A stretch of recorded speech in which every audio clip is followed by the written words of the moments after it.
Transfusions are so ingrained in clinical practice that in many clinical situations a significant number are given to alleviate physicians' discomfort rather than care for the patient's needs. Transfusion practice is based on behavior rather than evidence. We really must change transfusion medicine practice. There is no other alternative, and there is a sense of urgency. This change will be from a product focus to a patient focus, and this is what we're referring to as patient blood management.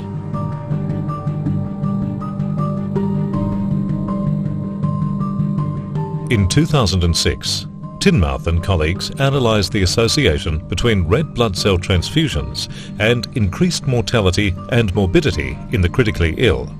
They wrote, "We have witnessed a dramatic paradigm shift whereby red blood cell transfusions, once regarded as one of the great advances in modern medicine, are now considered harmful in some clinical situations."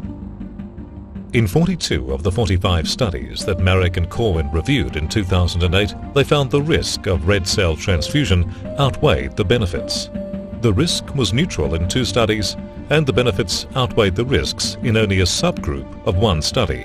They concluded, "Our analysis suggests that in adults, intensive care unit, trauma and surgical patients, red blood cell transfusions are associated with increased morbidity and mortality, and therefore current transfusion practices may require re-evaluation."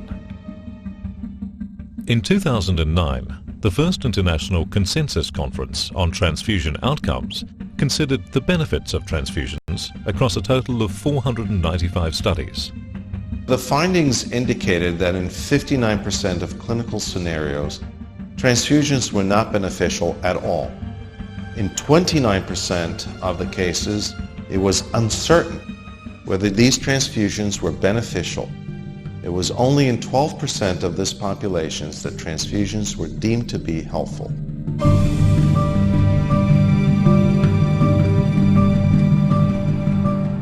Blood is a complex biological fluid. A great deal of work has been done to understand the multiple biochemical and biomechanical changes that take place once it is removed from its host and stored. However, the possible clinical implications of transfusing this stored biological product are only beginning to be better understood.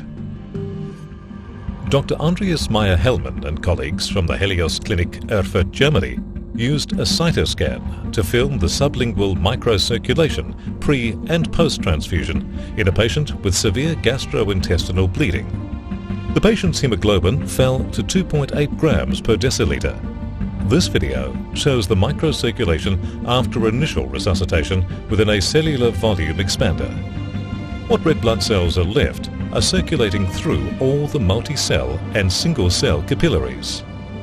The next video shows the same microcirculation after the transfusion of 3 units of stored allogeneic red blood cells. Clearly, here there is reduced flow. Single-cell capillaries are swollen. There is uneven distribution of the red cells, blockage and sludging, and many areas where there are no red blood cells in contact with the tissues. This work starts to provide insights into the possible mechanisms underlying the limited evidence for transfusion efficacy.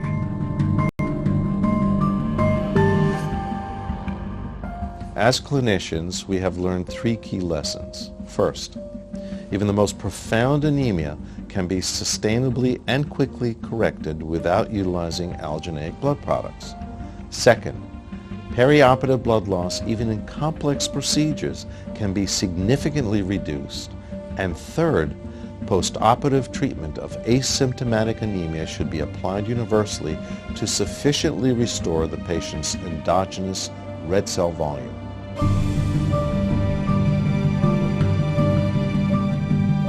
It really is a sobering thought when one considers that allogeneic blood transfusion has the potential for a wider range of adverse clinical outcomes than probably any other medical intervention. After considering all available evidence on transfusion and outcome, we are left with the conclusion that transfusion is a major multiplier of morbidity and mortality. Maintaining the status quo, as we see in transfusion practice today, would just not be accepted or tolerated in any other field of medicine in the context of current safety and quality standards.